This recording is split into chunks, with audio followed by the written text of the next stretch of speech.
ಜೈ ಶ್ರೀರಾಮ್. ದೇಶ ಸೇವೆಯ ಕನಸನ್ನ ಹೊತ್ತುಕೊಂಡು ನನಸು ಮಾಡುತ್ತಿರುವಂತಹ ವಿದ್ಯಾರ್ಥಿಯ ಯಶಸ್ಸಿನ ಪಯಣದ ಸಣ್ಣ ಸಂದರ್ಶನ. ಬಂಟ್ವಾಳ ತಾಲೂಕಿನ ಸಾಲಿತ್ತೂರು ಗ್ರಾಮದ ಪಾಲ್ತಾಜಿ ನಿವಾಸಿ ಶ್ರೀ ಗಿರಿಯಪ್ಪ ಪೂಜಾರಿ ಮತ್ತು ಸೇಸಮ್ಮ ದಂಪತಿಯ ಸುಪುತ್ರ ಹಾಗೆ ಶ್ರೀರಾಮ ಪದವಿ ಕಾಲೇಜಿನ ಅಂತಿಮ ವರ್ಷದ BA ವಿದ್ಯಾರ್ಥಿ ಜಿತೇಂದ್ರ ಇವರಿಗೆ ಈ ಕಾರ್ಯಕ್ರಮಕ್ಕೆ ಪ್ರೀತಿಪೂರ್ವಕ ಸ್ವಾಗತ. ಈಗಾಗಲೇ ಅಗ್ನಿಪಥದ ಪ್ರವೇಶ ಪರೀಕ್ಷೆಗಳಲ್ಲಿ ಉತ್ತೀರ್ಣನಾಗಿ ಅಗ್ನಿವೀರನಾಗಿ ಭೂಸೇನೆಗೆ ಆಯ್ಕೆಯಾದ ಜಿತೇಂದ್ರ ಇವರಿಗೆ ಅಭಿನಂದನೆ. ಜಿತೇಂದ್ರ ಅವರೇ, ನಿಮ್ಮ ಈ ಸಾಧನೆಗೆ ಪ್ರೇರಣೆಯಾಗಿರುವಂತಹ ವಿಷಯ ಏನು? ನನಗೆ ಚಿಕ್ಕ ವಯಸ್ಸಿನಿಂದಲೇ ಭಾರತೀಯ ಸೇನೆಯಲ್ಲಿ ಸೇವೆ ಸಲ್ಲಿಸಬೇಕಂತ ಒಂದು ಆಸೆ ಇತ್ತು. ಯಾಕೆ ನನ್ನ ಫ್ಯಾಮಿಲಿ ಮತ್ತು ಸ್ನೇಹಿತರು ತುಂಬ ಸಪೋರ್ಟ್ ಮಾಡ್ತಿದ್ರು.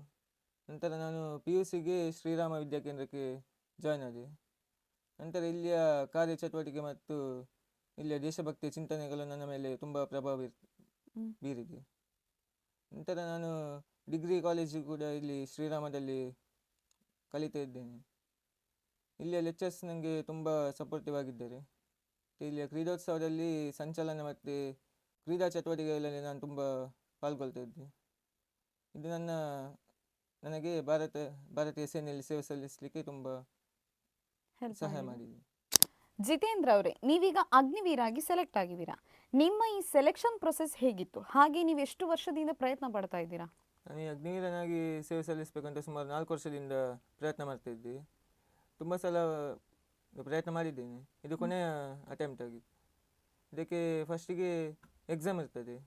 ಎಕ್ಸಾಮ್ಗೆ ಯಾವುದೇ ಕೋಚಿಂಗ್ ಹೋಗಲಿಲ್ಲ, ಆನ್ಲೈನ್ ಮೂಲಕ ಇದು ಪ್ರಾಕ್ಟೀಸ್ ಮಾಡ್ತಿದ್ದೆ. ನೆಕ್ಸ್ಟಿಗೆ ಫಿಸಿಕಲಲ್ಲಿ ರನ್ನಿಂಗ್ ಮತ್ತು ಲಾಂಗ್ ಜಂಪ್, ಜಿಗ್ಜ್ಯಾಗ್, ಪುಲ್ಅಪ್ಸ್ ಎಲ್ಲ ಇತ್ತು. ಇದು ರನ್ನಿಂಗ್ ಬೆಳಿಗ್ಗೆ 4 ಗಂಟೆಗೆ ಎದ್ದು ನಾನು ಮತ್ತು ನನ್ನ ಫ್ರೆಂಡ್ ಬೆಳಿಗ್ಗೆ ಡೈಲಿ ಪ್ರಾಕ್ಟೀಸ್ ಮಾಡ್ತಿದ್ವಿ.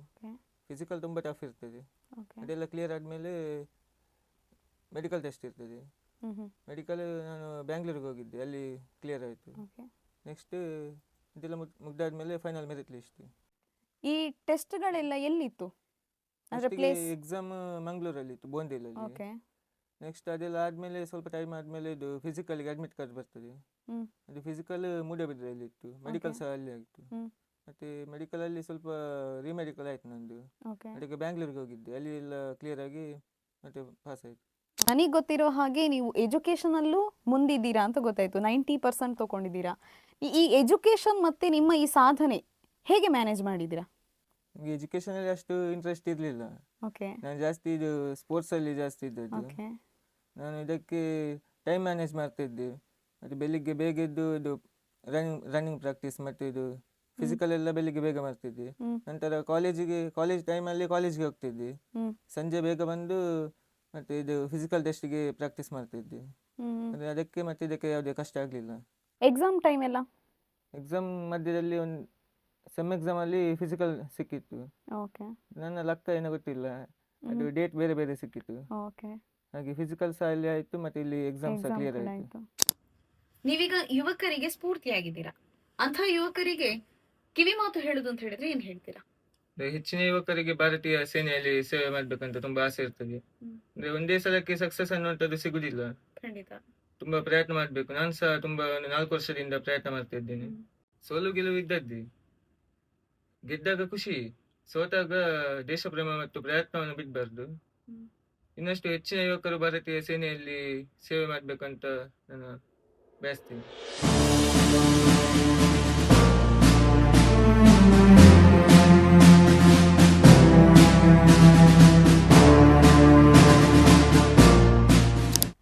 ಇಷ್ಟು ಹೊತ್ತು ಮಾಹಿತಿಯನ್ನು ಕೊಟ್ಟಂತಹ ಜಿತೇಂದ್ರ ಅವರಿಗೆ ಧನ್ಯವಾದಗಳು.